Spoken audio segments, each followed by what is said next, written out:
It begins with something small, a cough, maybe, short-lived, unremarkable. The kind of thing that goes unnoticed in the chaos of top-flight football. But Diogo Jota notices. He always does. His body is his compass, and something is off by mid-May.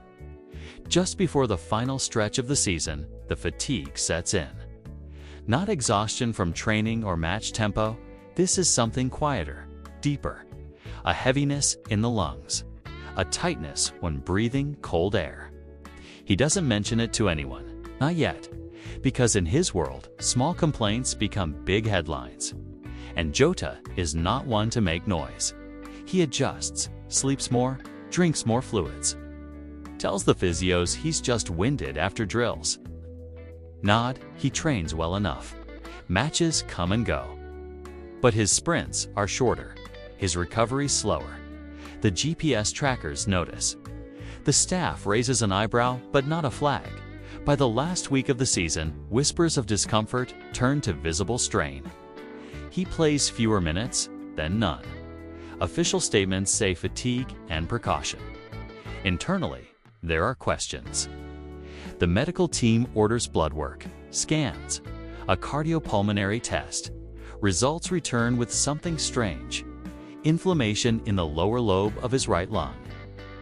It could be many things, an infection, a reaction, even stress. A referral is made. That's when the silence begins. Jota doesn't go through Liverpool's official medical channels. Instead, a private appointment is booked through an agent quietly. The location, a discreet clinic in northern Portugal, near Braga, known for high-profile discretion and off-the-record assessments. The kind of place that doesn't leak to press or club officials, especially not when the patient insists on anonymity. It's early June now. He arrives at the clinic with no entourage, just Root, his wife, and a small overnight bag. The place is modern, cold, and spotless. The attending physician is a thoracic specialist, formerly affiliated with a Lisbon research hospital. His demeanor is calm but cautious. He orders a second round of imaging. This time, the results are clearer and more serious. Localized scar. Tissue. The doctor doesn't use the word tumor, not yet, but he does use others. Irregular growth, persistent inflammation, immediate intervention advised. Jota listens, nods, but says very little. The decision is made. A minor surgical procedure scheduled in 2 days. Non-invasive, technically safe. But the lung is delicate. Healing is slow. And the doctor advises one critical restriction: no flying, for at least 3 to 4 weeks. The risk is low but non-zero. Cabin pressure at altitude could trigger fluid buildup, or worse, a collapse. Jota nods again, but this time he doesn't agree. He doesn't cancel the surgery. He goes through with it on June 10th, but as he recovers, he begins planning back in England. Liverpool's medical team knows only what he tells them, that it was a routine outpatient procedure, a checkup. He uses vague language, the kind that doesn't invite follow-ups. They believe him, why wouldn't they? But Root is less convinced. At home, she sees the signs. The long stares at nothing, the shallow breaths at night, the way he keeps checking his phone for something that never arrives. And then, 2 days after the operation, she finds a printed ferry ticket tucked into a jacket pocket. Santander to Plymouth, July 4th. She confronts him. "You're not going to fly." "That's good." He hesitates. "I'm driving there." "What?" "I'll leave late next week. Maybe take Andre." She doesn't answer. Her silence says everything. Then he says something strange. "I can't afford to wait. If I don't show up, people start asking questions." "What kind of questions?" He doesn't respond. She drops it. But that night, he sleeps in the other room. By June 16th, he's walking again. Light jogging. No complications. Physically, he's ahead of recovery. Emotionally, something's wrong. He avoids calls from the club. For every polite check-in from a physio or assistant manager, he replies with a short, vague voice note. He's fine. He's resting. He'll be back soon. He books his route across Spain manually. No GPS apps, no travel planner. Just a map, paper, and pen. He traces it carefully. Porto to Zamora, Zamora to Leon, Leon to Santander. He's done it before. But this time, he marks rest stops, fuel stations, even roadside motels. Meticulous, quiet Andre notices the change when he visits. On June 28th, his brother looks thinner. More focused, but colder. They talk about football, then about their parents, then, finally, about the drive. Why now? Andre asks, why not wait a week? Jota shrugs. No time. Later that night, he hands Andre a bag. What is this? Andre asks, your passport. Andre stares. Why do you want me to come? Jota looks him in the eye. I need someone I trust. There's no explanation, and Andre doesn't push for one. He agrees. The final call comes on. July 2, not from Jota, but from his wife. Ruth dials a number she rarely uses. The clinic she wants confirmation about the recovery. About the warning. About what her husband isn't telling her. The nurse on the line pauses, then says he was advised against travel, especially in altitude or stress conditions. That includes long car journeys. The patient insisted otherwise. Happen, Ruth asks, another pause. In rare cases, relapse or cardiac strain. Ruth hangs up. She calls Diogo at 11:53 p.m. He doesn't pick up. She sends a message instead. Please don't leave yet. I had a bad feeling. He reads it, but by then, the keys are already in the ignition. The engine is already running, and Andre is already in the passenger seat. The night air over Porto is still when they pull out of the driveway. The city is silent, its cobbled streets glistening faintly from a passing mist. But inside the white Lamborghini, the engine hums with restless purpose. Diogo doesn't speak. Andre, sitting beside him, senses the tension but says nothing.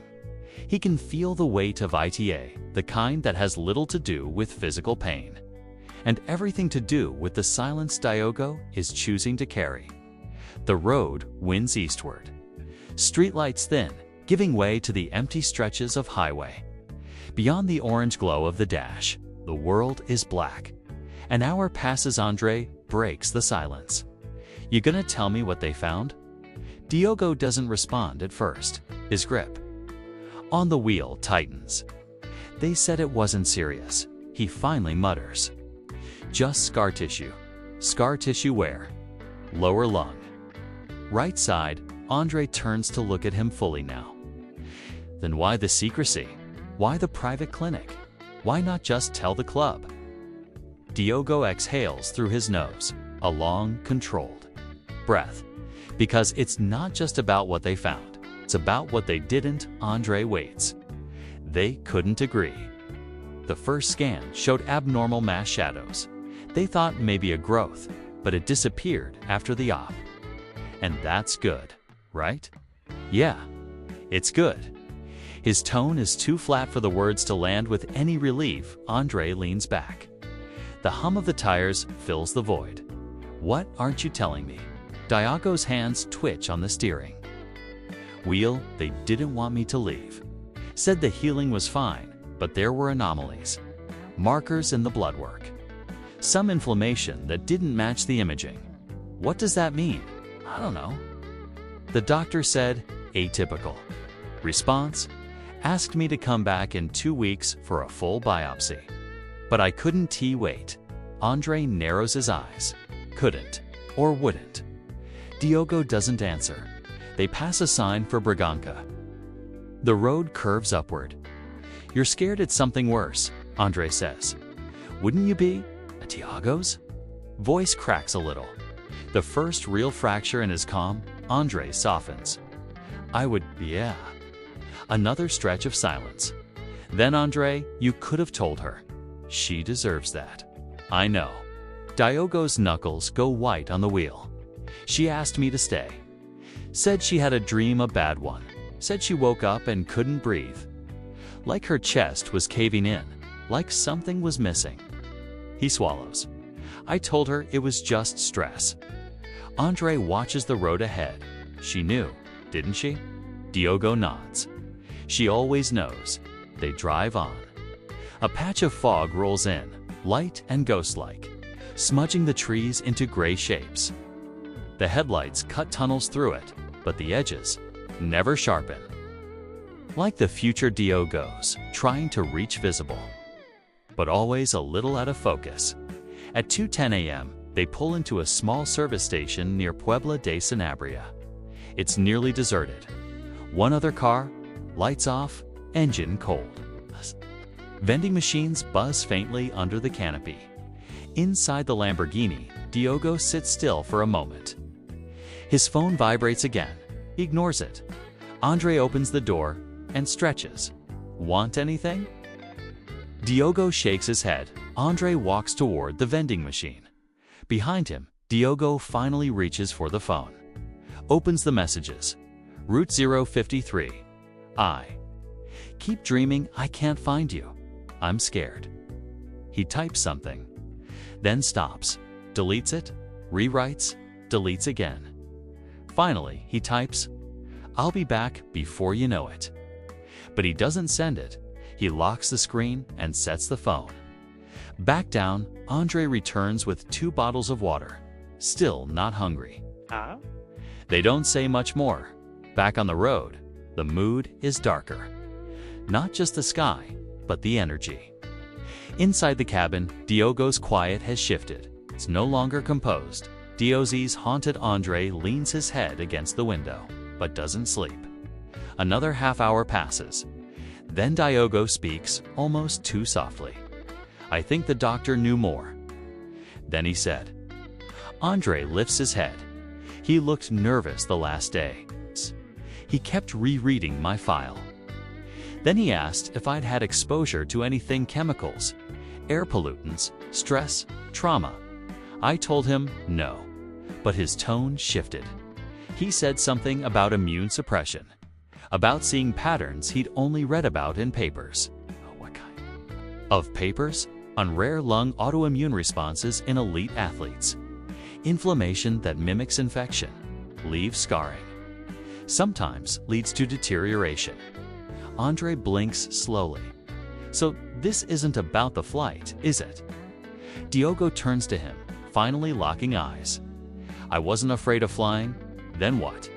I was afraid of going back without answers. That hits hard, because suddenly it all makes sense. The drive, the timing, the silence, even the route. He wasn't running from anything. He was buying time. Andre looks out the window. And if you don't get those answers, Diogo's voice drops low. Then I want my last few days to be on my terms. The words hang in the air, thick and sharp. Andre doesn't speak again. He just stares at the passing trees. The shapes beyond the glass blur together like dreams half remembered. The tires hiss on the road, and for the first time in hours, even the car feels tired. The hours bleed together. Trees become silhouettes. The sky deepens to a bruised navy, and dawn is nowhere in sight. On a lonely stretch between Puebla de Sanabria and Benavente, the road stretches flat for kilometers, emptiness wrapped in asphalt. The Lamborghini moves like a ghost, now silent, relentless. It glides along the white lines with mechanical precision, like it knows this is its final run. Inside, the silence has returned, but it's not the same silence from earlier. It's heavier, now thicker, like fog settling in their lungs. Andre hasn't asked another question. He's done trying to pull the truth out of Diogo, because now he understands. His brother wasn't trying to escape a diagnosis. He was escaping the waiting, the limbo, the whispers from doctors who weren't sure, the polite concern of club staff, the pitying glances that would follow if the truth ever got out. Jota had always played forward, always moved, always acted. Even now, with his future blurred and his body perhaps failing, he refused to sit still and wait for someone else to decide. What came next? But time has a way of catching up, especially on roads like these, at 3:42 a.m. The faint rattle begins again. Left rear tire. Same vibration as before. Andre hears it, feels it in his bones now. Subtle, but growing. A slight shimmy in the seat. He glances at Diogo, who hasn't changed expression. You feel that again? Yeah. Still think it's nothing. Diogo hesitates. Then it'll hold. Sure, Diogo doesn't answer. Andre leans forward. Let's stop. Just pull over. We check it, change it if we have to. We're not in a rush. But they are. Nova said it aloud, but Andre sees it now. He's racing something invisible. The car speeds up slightly. Not much. Just enough to signal that the discussion is over. Andre sits back. His hands ball into fists in his lap. You're not. Afraid of dying, are you? Kogo's eyes stay locked on the road. I'm afraid of leaving the story unfinished. Andre frowns. What story? Diogo breathes in. The story where I came back. Beat the odds, made the squad, helped win. Something real. The one they'll tell kids later. Andre stares. You don't owe anyone that. But Diogo's already moved on. In his mind, the path is laid out, and there's no turning back. They pass another exit. Then another. By 4:06 a.m., there. Deep in the heart of Castilla, Y Leon, where cell phone towers thin out and headlights are the only proof of motion. Then it happens.